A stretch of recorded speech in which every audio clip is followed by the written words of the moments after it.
بسم اللہ الرحمن الرحیم۔ السلام علیکم ورحمۃ اللہ وبرکاتہ۔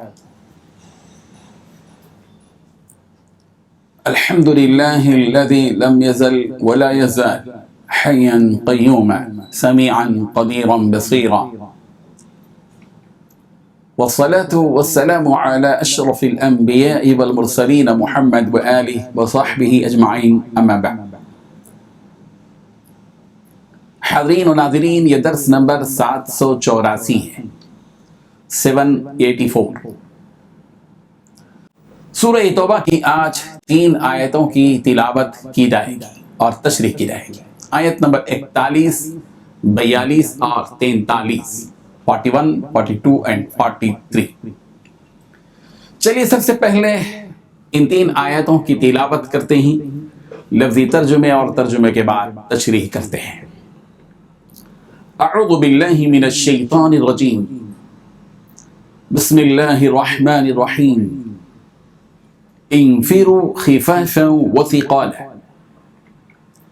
وجاہدوا باموالکم وانفسکم فی سبیل اللہ ذلکم خیر لکم ان کنتم تعلمون لو كان عرضا قریبا وسفرا قاصدا لاتبعوک ولكن بعدت عليهم الشقة وسيحلفون بالله لو استطعنا لخرجنا معكم يهلكون أنفسهم والله يعلم إنهم لكاذبون عفى الله عنك لما أذنت لهم حتى يتبين لك الذين صدقوا وتعلم الكاذبين صدق اللہ العظیم۔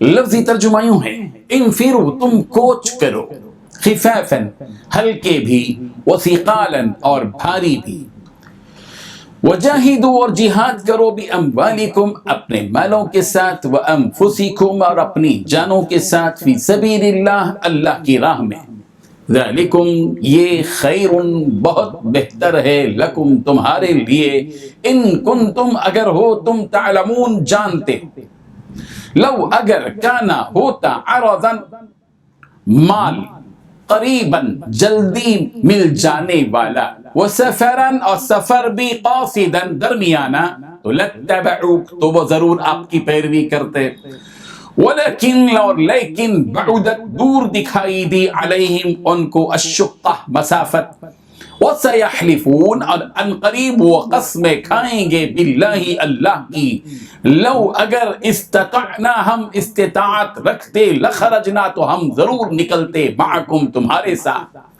یہلکون، وہ ہلاک کر رہے ہیں، انفسہم، اپنی جانوں کو، واللہ، اور اللہ، یعلم، جانتا ہے، انہم، کہ بلا شبہ وہ، لکاذبون، ہلاک کر رہے ہیں، انفسہم، اپنی جانوں کو، واللہ، اور اللہ، یعلم، جانتا ہے، انہم، کہ بلا شبہ وہ، لکاذبون، البتہ جھوٹے ہیں، عفا اللہ، معاف کر دیا اللہ نے، عنکا، آپ کو، لما، کیوں، اذنتا، آپ نے اجازت دی، لہم، ان کو، حتی، یہاں تک کہ، یتبین، ظاہر ہو جاتے، لکا، آپ کے لیے، الذین، وہ لوگ جو صدقوا، سچے تھے، وتعلم، اور آپ جان لیتے، الکاذبین، جھوٹوں کو۔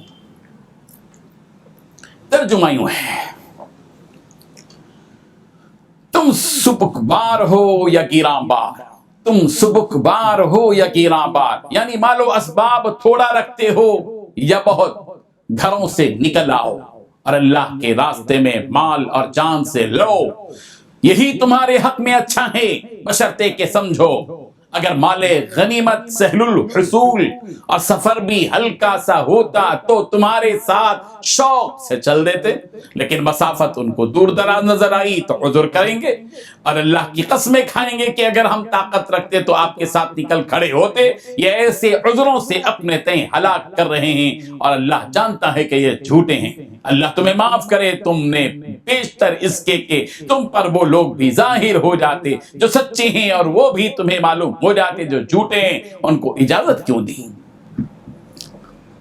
ان 3 آیتوں میں 12 باتیں بتائی گئی ہیں۔ پہلی بات، جہاد کے لیے، نکل کھڑے ہو، چاہے تم ہلکے ہو یا بوجھل، جہاد کے لیے، نکل کھڑے ہو، چاہے تم ہلکے ہو یا بوجھل، نکل کھڑے ہو، چاہے تم ہلکے ہو یا بوجھل، نکل کھڑے ہو، چاہے تم ہلکے ہو یا بوجھل، نمبر 2، اور اپنے مال و جان سے اللہ کے راستے میں جہاد کرو۔ نمبر 3، اگر تم سمجھ رکھتے ہو تو یہی تمہارے حق میں بہتر ہے۔ نمبر 4، اگر دنیا کا سامان کہیں قریب ملنے والا ہوتا اور سفر بھی درمیانہ قسم کا ہوتا تو یہ منافق لوگ تمہارے پیچھے ضرور ہو جاتے۔ نمبر 5، لیکن یہ کٹھن فاصلہ ان کے لیے بہت دور پڑ گیا۔ نمبر 6، اور اب یہ اللہ کی قسمیں کھائیں گے۔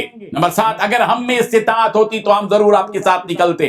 نمبر 8، یہ لوگ اپنی جانوں کو ہلاک کر رہے ہیں۔ نمبر 9، اور اللہ خوب جانتا ہے کہ یہ جھوٹے ہیں۔ نمبر 10، اے پیغمبر اللہ نے تمہیں معاف کر دیا ہے۔ نمبر 11، مگر تم نے ان کو جہاد میں شریک نہ ہونے کی اجازت اس سے پہلے ہی کیوں دے دی کہ تم پر یہ بات کھل جاتی کہ کون ہے جنہوں نے سچ بولا تھا۔ نمبر 12، اور تم جھوٹوں کو بھی اچھی طرح جان لیتے۔ بزرگان محترم، یہاں اللہ تعالیٰ نے اس کے دین کی سربلندی کے لیے جہاد کے لیے نکلنے کا حکم دیا ہے ان الفاظ کے ساتھ کہ انفروا خفافا وثقالا۔ جنگ کے مال و اسباب ہوں یا نہ ہوں، ہر حال میں جہاد کے لیے نکل جاؤ۔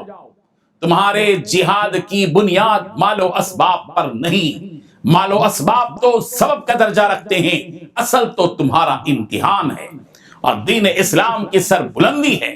اس لیے تمہیں ہر حال میں اللہ کی راہ میں نکل پڑنا چاہیے۔ سورہ نساء کی آیت نمبر 71 میں ایمان والوں کو حکم دیا گیا کہ الگ الگ دستوں کی شکل میں یا سب لوگ اکٹھے ہو کر نکل جاؤ۔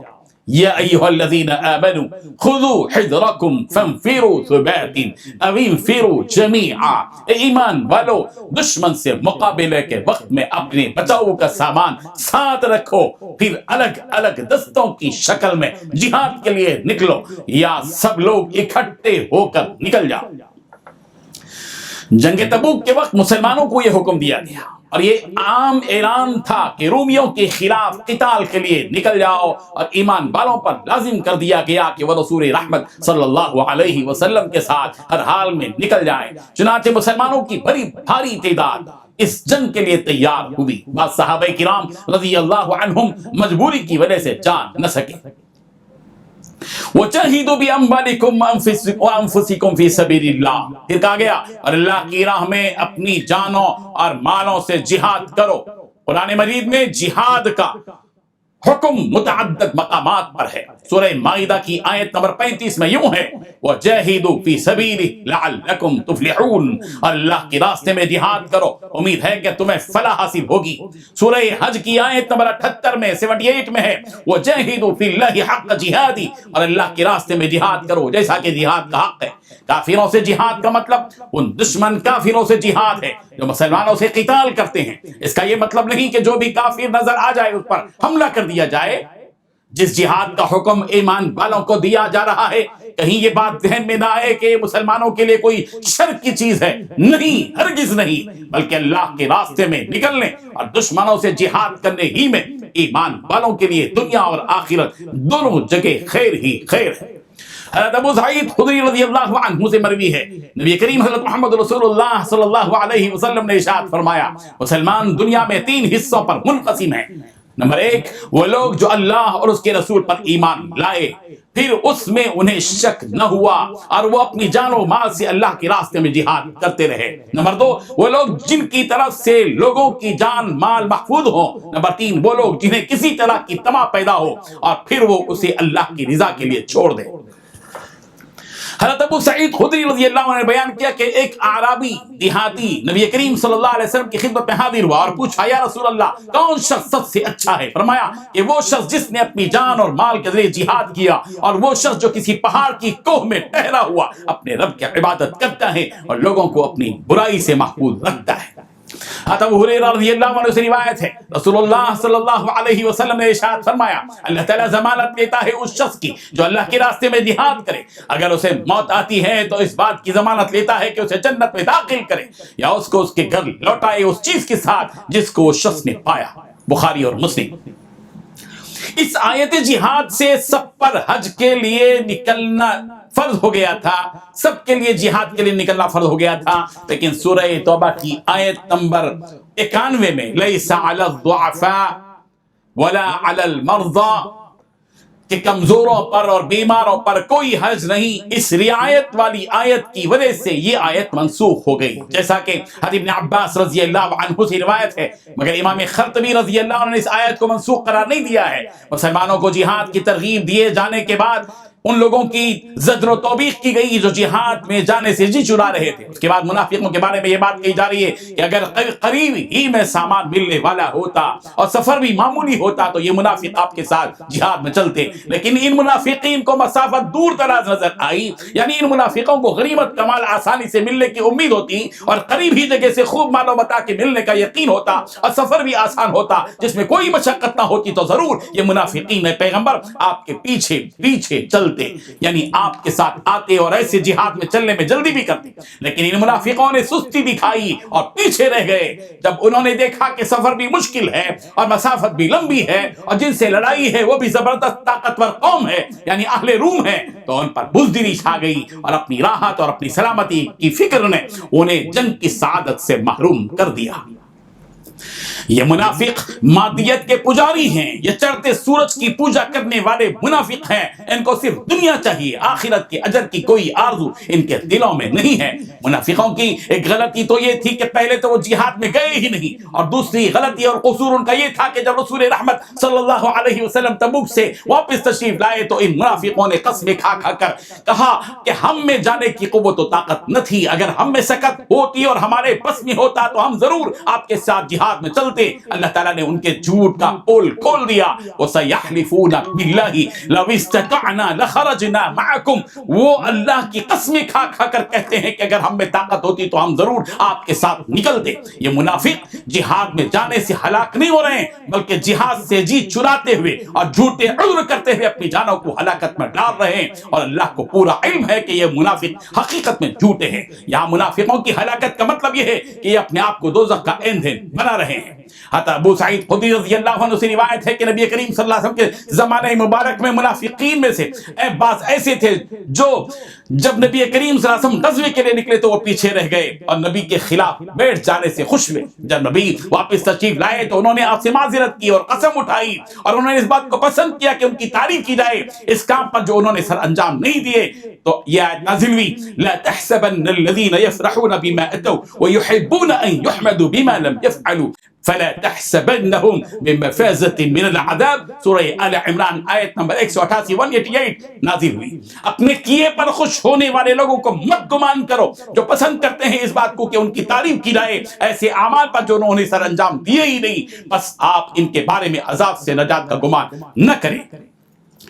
منافقوں نے تبوک نہ جانے کا فیصلہ پہلے ہی کر لیا تھا، لیکن رسول رحمت صلی اللہ علیہ وسلم کی خدمت میں حاضر ہو کر عذر پیش کرتے رہے اور جہاد میں شریک نہ ہونے کی اجازت دیتے رہے۔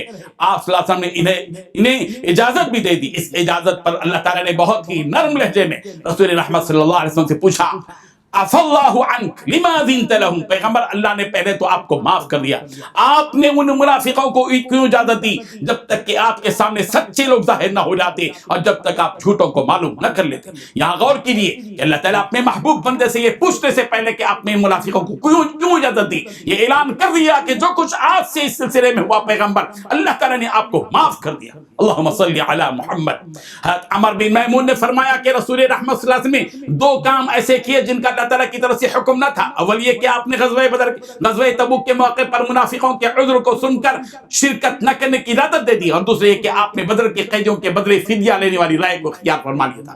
دونوں باتوں پر رسول رحمت صلی اللہ علیہ وسلم سے پوچھا گیا۔ اندازہ لگائیے کہ اللہ تعالیٰ کو نبی کی دلداری کا کس قدر خیال ہے کہ پوچھنے سے پہلے ہی معافی کا اعلان کر دیا، ورنہ عموماً حاکم اپنے محکوم سے پہلے پوچھتا ہے پھر اس کے بعد معافی کا اعلان ہوتا ہے۔ اللہ تبارک و تعالیٰ ان حقائق کو سمجھنے کی توفیق عطا فرمائے۔ وآخر دعوانا ان الحمد للہ رب العالمین۔